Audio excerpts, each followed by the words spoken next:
Hello everyone, this is Mr. Maurer, and I am recording over some information from March 20th, 2013, which is the 5th day since the first eaglet has been born, or I shouldn't say born, hatched, excuse me. And this is our second time where I have recorded some information that we've been learning about bald eagles over the last few days since the eaglets have hatched. And so to start off, I'd like to thank everyone who has shared with me PDFs, articles, links, websites, other bald eagle cams. To be honest, I had no idea there was such a vast amount of information available. I mean, I should assume that there was, but never really taken time to explore. And it's just really amazing to see what's all out there.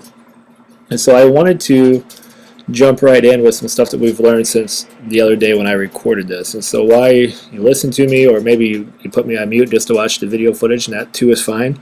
You can see right now we've got the two eagles just chilling in the nest. Really watching them the last couple of days, been overly aggressive with one another. Older one obviously pecking and pressing the other one's face down and things like that. And rest be assured for those that are watching the eaglets for the first time that this is just part of nature. Even though it seems mean and cruel, they'll both will be fine. You can see that the food supply is very plentiful. They're right by the river.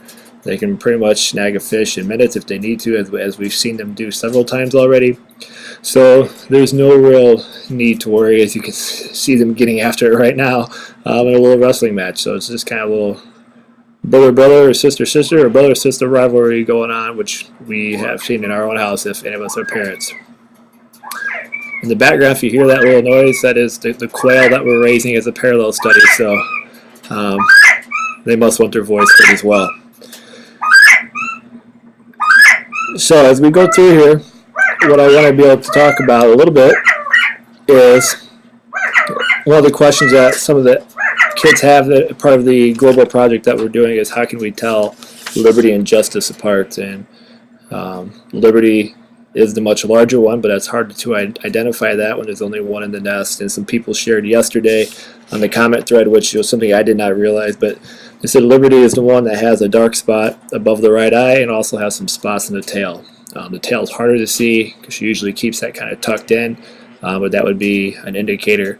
So kind of look for that as you're trying to figure out who's in the nest, if it's liberty or justice. That information there, liberty has a dark spot above the right eye.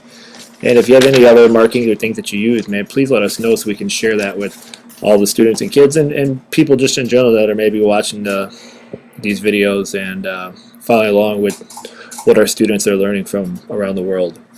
A couple other things to continue on from the first one that I made about things that we've been learning.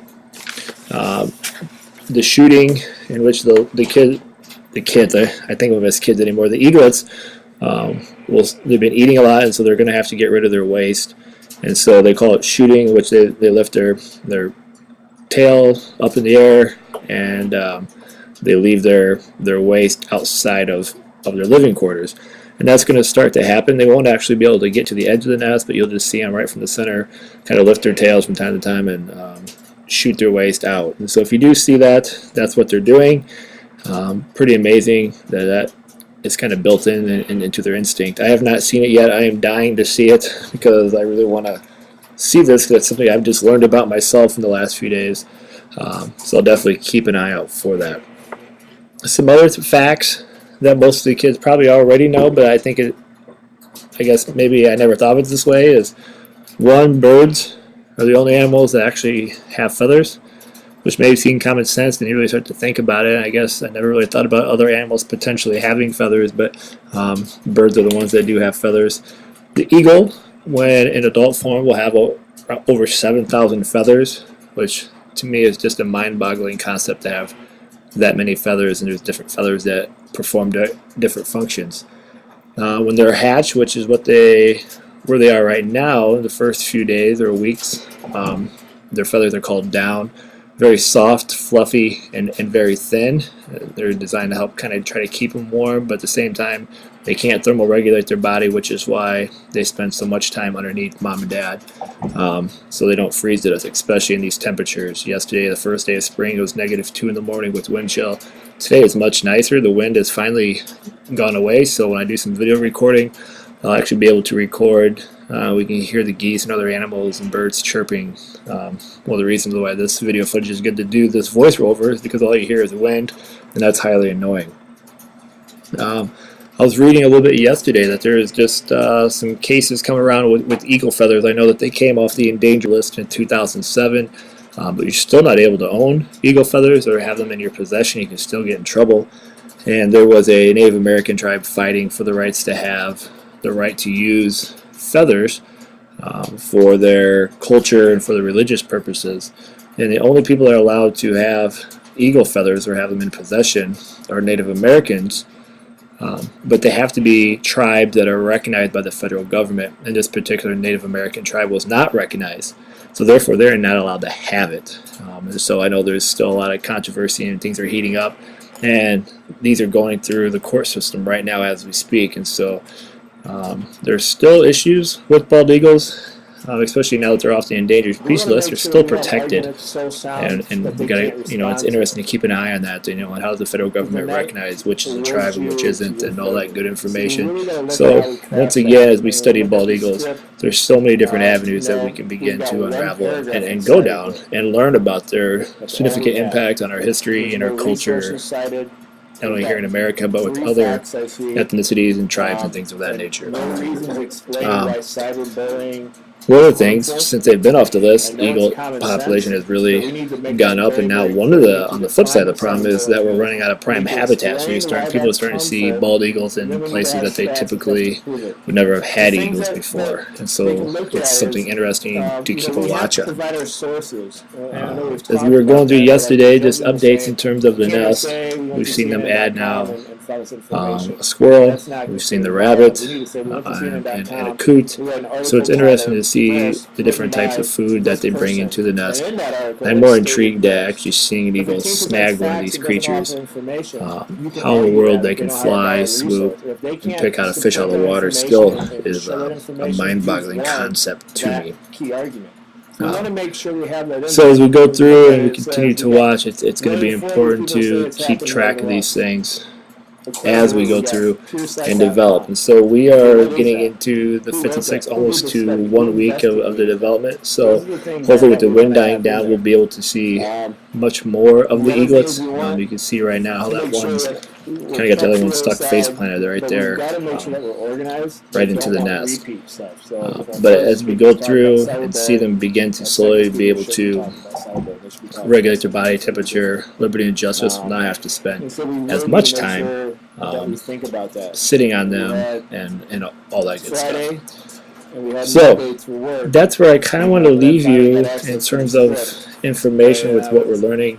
We're really learning a lot more.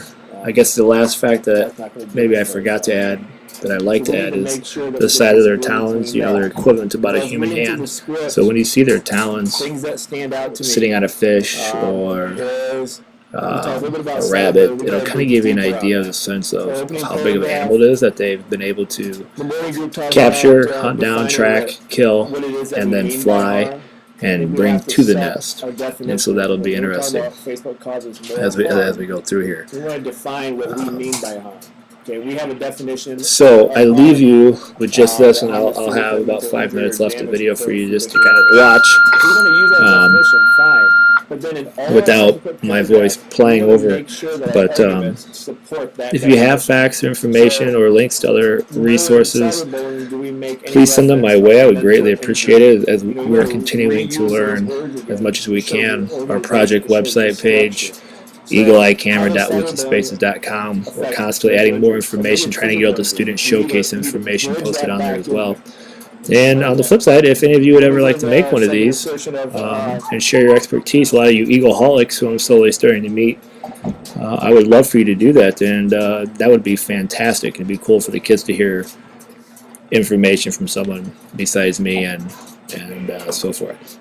So there you have it, what we've learned, and the next episode will actually be some video footage from our trips to Credit Island, Lock and Dam, and also over on, as we cross the government bridge, heading over to the Arsenal Island as well. We went in search of eagles, and we were successful. The last couple of days we've seen over 30 eagles, which has been very, very cool. we've had opportunity to see them before they fly and head on out of here. So thank you, enjoy, and you've got about 4 or 5 more minutes of feeding pleasure for your needs. Take care. Thanks a lot.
Hey.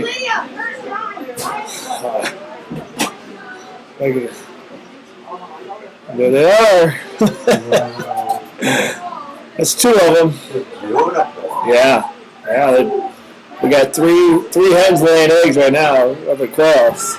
So this is the one group that this couple hasn't produced any eggs, which is okay. Like we're gonna have more eggs. Congratulations on the other night. I heard it was awesome. Yeah. I wasn't able to make it back. I'm sorry. Well, I appreciate you letting us use your room. I was talking to Pat. I said my parents just flew into town. Yeah. I don't know if I can come back. It's tough to make it. I know. But I do appreciate you letting us use your room. That worked out well for that Zen thing. I mean, just for that art piece, and a little bit different than trying to cram into a classroom or. No, but anytime. yeah, Awesome. it was good. Yes, it went very, very well. So